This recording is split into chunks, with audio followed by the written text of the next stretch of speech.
Grup rehberimiz sensin de ki. Selamun aleyküm. Hamıya nəsib eləsin. Burada kim varsa Allah qəbul hamınız topa gedin, onu istəyirəm. Hoş geldiniz. Balalar, hoş geldiniz. Hoş geldiniz. Duan size gelsin. Allah bütün arzusunda olanlara Allah evi həccin, alınması ümrə ziyarətinin inşallah nəsib eləsin.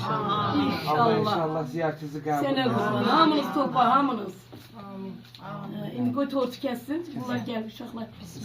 Qaynənələr çox istəyir. Kəssin. Belə.